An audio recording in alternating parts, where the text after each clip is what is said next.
Memory transcription subject. Slanek. Venlil Space Corps. Date. Standardized human time. December 15th, 2136. This was my human's first visit to Venlil Prime, and for that matter to any alien world in a non-military capacity. Tyler and Onso tagged along on our escapade, along with Vint and a miserable Birla. The Tillfish child's outburst unnerved me until I remembered Marcel's words about people who were harmless, but different. Predator disease was propaganda, and these specific symptoms needed scientific evaluation. General Birla agreed to let the humans observe her child's behavior, which proved she was desperate for help. I could tell she would have preferred to return to Silis. Marcel's reminder that the Federation would torment Vint might have been the wake-up call Birla needed. The Tillfish General was still hesitant to leave her son alone with a predator therapist.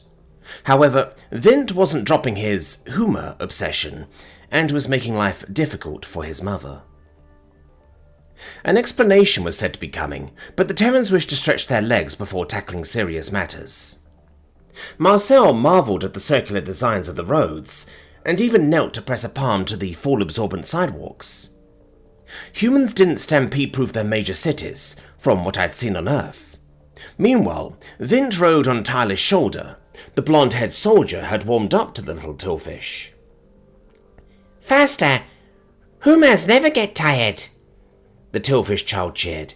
"Run across whole planet!" Birla flicked an antenna suspiciously. "That's true enough. Care to explain, Marcel?" The red-haired human smirked. "I do not." "You never do. Where are we even going?" "A good question. When I asked, he told me out," I chimed in. "Humans are irritatingly non-specific, but trust me, don't ask about them not getting tired." Vint played with Tyler's earlobe. "Human chase prey forever?" The Tillfish General stopped walking down the streets of Venlil Prime as the viability of that guess dawned on her. The blonde-haired human stiffened. His canines gnawed at his lower lip, clearly discomfited. Marcel leapt up from admiring the sidewalk and shot a desperate look at me for assistance. I slapped my tail across his nose dismissively, which earned a disbelieving scoff. "Interesting," Onso muttered. "That explains why our exchange program banned cardiovascular exercise." Tyler jumped in with a hurried subject change. "Hey, Slanek, you asked where we're heading? Wonder Boy here wants to go to a Venlil rescue facility after he's done making out with the sidewalk." I was just curious what it was made of. Marcel wringed his hands through his hair, eyes narrowed with indignation. It looked like obsidian. Come to think of it, I've never asked if Venlil Prime has volcanoes. "We do. Most are dormant," I answered. Birla still looked rattled by Vint's observation. "Wait, what is a Venlil rescue facility? A place for exchanging pairings that have gone wrong? Even your answers only raise more questions." "Humans have been freeing people from Arkansas cattle farms, starting with the Venlil. Morsel here," Tyler began. "Not my name. It's 4 fucking syllables, man. Marcel Fraser. As I was saying, Morsel Phaser wants to tour the rescued Venlil's place of residence. Word is the poor soul's just found out we have some unfortunate ties. It's pandemonium. All the places we could go, free on an alien planet, and he wants to be a good Samaritan. No one ordered you to come with me. Hell, I only asked Birla and the little man because we're meeting with a friend of sorts. She was going to help me explain a few things about Vint." "I am surprised he spent his leisure time on such serious matters," Birla responded. "Oh, of course he would." Tyler pressed a hand to one side of his mouth and leaned toward the Tillfish General conspiratorially. "Marcel walks on water. His shit doesn't stink." Onso gave a devious ear flick. "Don't you mean morsel?" "Human morsel," Vint agreed. "Nulia will be so happy that your nickname is catching on," I said, in a sickly sweet voice. "It's so mature of you to accept it. You're a great adoptive father, Morsel. Gah. Marcel's voice took on a bellowing quality, and he fixed a glare inches from my face. I was unimpressed by his charade, and his dazzling eyes had no effect on me. I'm gonna have Monaghan start the ship and leave without all of you. The Yotl snorted. Good luck with that. You're the new guy here. Also, if you think you can give the captain orders, you're in for a rude awakening. She doesn't fuck around. I like her. Onso's aggression was notable from the moment I met him. He was my first real contact with a Yotl. It had seemed like a lousy joke when I heard that Tyler was accepted into an exchange program, but I realized how little censoring was needed with this species. Once I would have been leery of this fact, but something about their flippancy made sense. Perhaps this young spacefaring race were the only ones who understood the violent undercurrent I'd unearthed in myself. I'm learning to trade predatory quips with the Terrans just like Onso does. I certainly like him a lot more than Tyler's inexplicable packmate Sovlin. Interest flashed in Onso's eyes as he noticed my neutral gaze on him. The Yotl wrapped his tail around mine and dragged me ahead of the predators. Despite Marcel's dawdling, we were almost at our destination. The current location of the rescue program was a gated institution, per the news broadcasts. Terran soldiers stood by the zigzagged entrance and pointed their large assault rifles at the ground. You're the first herbivore that's treated me as an equal, that hasn't called me primitive, uplift, or shown open disgust when I speak aggressively, Onso offered. I straightened my ears in surprise. I know what it's like to be disparaged, I guess. Tell you what, you don't call all Venlil weak and emotional, and I won't use any names against the Yotl. Deal, but I reserve the right to insult you on a personal level. Likewise. I've been around humans longer than you. I'm learning. Ha! You're nothing like I thought you'd be, especially from what Tyler said about you. You're not put off by ribbing. Onso, I'm not the one to judge you for that. I probably have predator disease. Shut the fuck up. Never repeat that again, you hear me?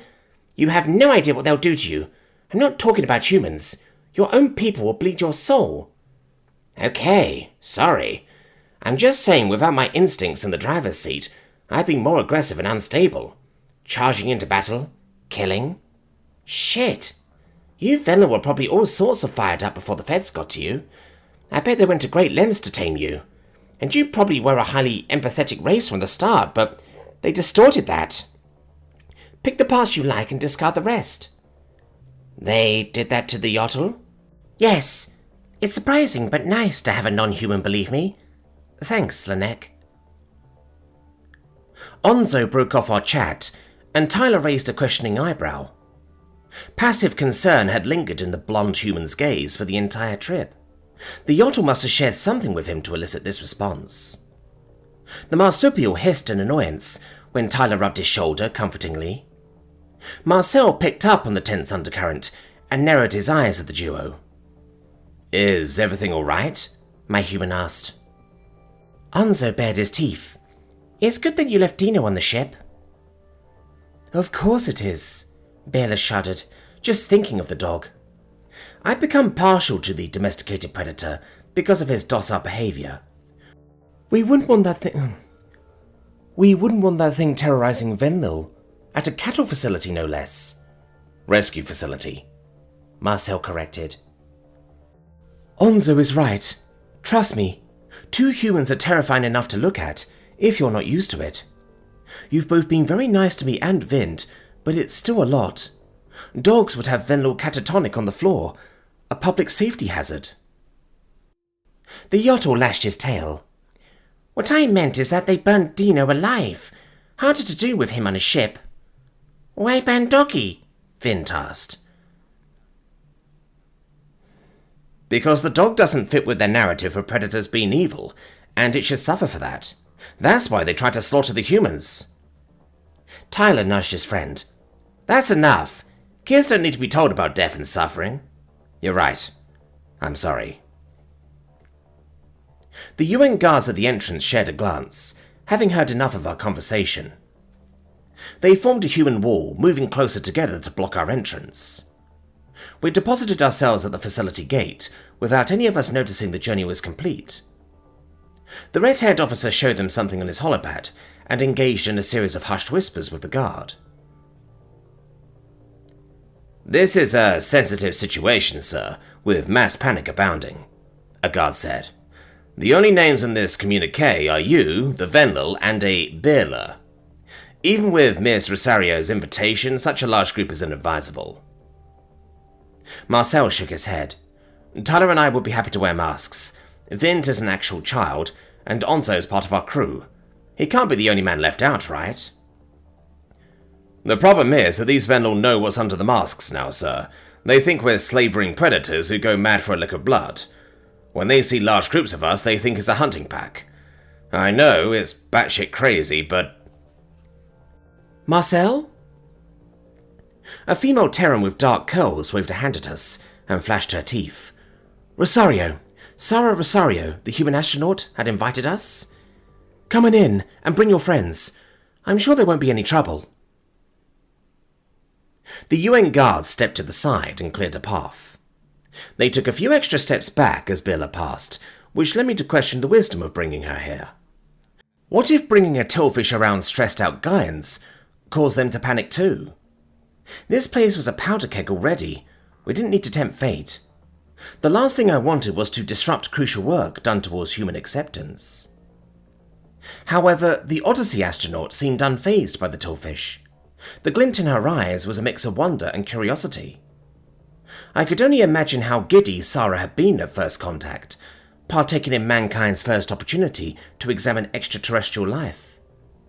Marcel and I had encountered this influential human twice. Throughout my instincts training, and during his painstaking recovery at the outpost. In our first meeting, she had asked if I wanted to seek a new partner, to ensure I wouldn't ditch him in his lowest moments. I think Sarah was pleased when she saw I cared about him as a person. She's probably used to being treated like a faceless monster. The renowned predator sped back to the facility, and our group followed without comment. I saw humans in opaque helmets wandering the hallways. Their postures screamed exhaustion and frustration. On scattered security feeds, I could see Venlil rescues in lifeless stupors. Only a small percent were engaging with their caretakers, and those interactions were filled with tears and fears. Sarah? A timid voice came from a spare room, where I saw a Venlil poring over an interactive textbook. Her coarse pelt looked a bit ragged, though it was showing signs of recovery.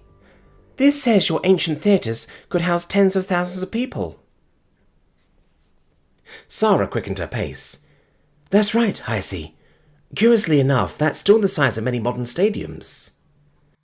"You're telling me tens of thousands of humans, from primitive hunting days, could amass in a central venue and none of them would kill each other?" "Correct. We can be entertained without any violence." "That's remarkable." "It's not that remarkable," Onso chimed in. The Venlil's head snapped up as our posse filtered through the doorway. She yelped in alarm, and her mottled ears pinned back against her head. Heisey couldn't seem to decide whether to be more afraid of scarred Marcel or towering Tyler. Her fear turned into a full-fledged scream as both humans smiled. The rescue was gone in a flash, shimmering behind a bookcase. Sarah frowned. Heisey's shy around newcomers, still doesn't like humans she doesn't know, and has to take breaks even from being around me. It's progress, though. I'm just happy she let me back into her life. "I don't mean to be rude, but is there a reason we're here? I was told you could help with Vint," Billa clicked. "Yes. Why don't we discuss this out in the hall and give Heisey some space?" The Terran scientist steered us back out into the hallway, finding an isolated corner to hold our discussion. She whispered something to Tyler, who flashed her a thumbs-up gesture. The blonde human took Vint over to a vending machine and allowed him to play with the buttons. I eyed the receptacle with longing, wondering if the predators had imported potato chips.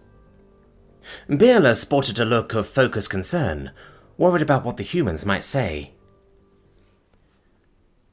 "Marcel says that predator disease encompasses thousands of unique conditions. That means humans likely have a narrower diagnosis for Virnt. I read what Dr. Bari sent me, and I agree with her advice. Sarah said in a low voice. As for why my help has been enlisted, I've interacted with aliens at length, so I understand your views on mental health, as well as our own. Based on what we've seen, Virnt would benefit from an autism screening with a specialist. Autism? Billa echoed. That word didn't translate. Is it... What's the prognosis? What are you going to do with him? Well, not to confuse it with the umbrella term predator disease, but autism itself is a spectrum. It can present with any combination of traits and behavior patterns. In general, simplistic terms, social difficulties and repetitive interests are the common denominator. Humans appear to be one of Virnt's special interests. Okay. How do I fix it? Please, you have to cure this interest. It doesn't work like that, Bela. You'd be better off finding ways to help Virnt deal with his unique challenges, rather than trying to change him. We're working with alien biology here, so there's no telling if your brains present the same as humans. But I have a pamphlet here with an overview of common symptoms in our species. This can't be happening. You said you could cure him, Marcel. Marcel scratched his scalp. Virnt is most likely neurodivergent. He's not broken, he's just different. I know in your heart you love him and accept him for who he is. You don't want him to change, you want him to be happy. And, of course, again, we're judging this based on our criteria for our species. Sarah wagged her pointer finger, as though drilling the message into Bela's skull. With the Federation's take on mental health, it's difficult to get any accurate data sets. There's nothing to go off of, and no telling how your conditions mirror or diverge from ours. I listened in contemplative silence, and mulled over the qualities that Sarah had outlined. It was a shame that Bela's pamphlet was translated into the Tillfish lexicon. I couldn't read the full explanation. The scientist hadn't listed anything threatening to the herd as part of Virnt's condition. This sounded like a disconnect with social norms, and a lack of diversity in interests. Under Federation rule, would a harmless child like this little guy become an outcast? Or worse? Awkwardness caused me to shuffle my paws. Sarah? Would you mind going into a bit of detail about the symptoms on the pamphlet? I'm curious. I like to have something in my head other than predator disease to fall back on. On Earth, most individuals on the spectrum have sensory issues, she replied. They often don't like change, even minor ones, like when Virnt was told he couldn't go to Earth. The good news is that Virnt doesn't seem to have the learning or speech impediments we see in the most severe forms. Bela twisted her antenna. Virnt is very bright. He soaks up knowledge like a sponge. I wish there was something I could do to help him, though. There is. Be supportive of his interests and be patient with him. He may need help expressing his feelings appropriately, as well as distinguishing the feelings of others. He might have difficulty relating to his peers, so an accepting mother could lessen his loneliness and his struggles. Tyler approached the group with slow steps, and the conversation hushed at once. Virnt was picking at a package of Terran fruit snacks. Rather than stuffing a red one into his mandibles, the Tillfish child tried to cram it into the blonde human's ear. Onso had a laugh at his partner, as the big guy swatted at his head. "You fucking terror! Help!" Tyler yelped. Marcel snickered, before prying Virnt away from the tall predator. My friend returned the fruit snacks, but was careful to keep the Tillfish out of reach of his auditory canals. Sarah had a good-natured smirk on her face, though Bela seemed mortified by her son's mischief. The Tillfish general scuttled forward. "I am so sorry, Tyler." "Oh, it's fine." My red-haired buddy jumped in. "Tyler's just not used to having anything inside his head. It must be nice for him to see what it's like." The blonde human raised his fist. "Sarah, can you ban him from the exchange program already? That's predatory behavior there." "Why would I ban the cutest duo in the whole program, even if I had that authority?" The Terran scientist flashed her teeth at me, and I ducked my head. "Seriously, Bela, read the pamphlet. I'll forward information to Marcel about a screening. The advice of a specialist is better than my general knowledge. Thank you. I appreciate that you've been so kind to a random child. Anyone but predators would. I don't need a reminder. The last 20 years of my life were like someone else lived them. Fuck the Federation, Onso hissed. Sarah furrowed her brow. Are you okay? I'm fine. I'm fucking splendid, but I'm going to crack some Farsel's skull before I call it even. Well then, I'll be happy to show you guys around the facility, and we could use the extra hands. Pause. There will be no violent or anti-Federation talk around these Venlil, okay? Please, whatever you're going through, leave it at the door. The Yotl flicked his ears in acknowledgement, as all three humans surveyed him with worry. There must be something about Onso's backstory that only Tyler knew. From what I had gauged, the Federation diagnosed this marsupial with predator disease due to his aggression. He could have been me after my reckless behavior in Silis. Onso was right when he told me not to use the words predator disease to refer to myself. Even if it was a Venlil's natural state, the humans were the only ones that understood that. I had thought about visiting my family while I was on Venlil Prime and introducing them to Marcel. However, the fact was that I belonged with predators more than my own people now. The dark truth had been right in front of my face every time I felt shame over my own transformation. My parents wouldn't recognize me anymore. They would reject me if they realized what a violent man I had become. It took coming home to realize that the old Slanek was dead. There would be no return to normalcy.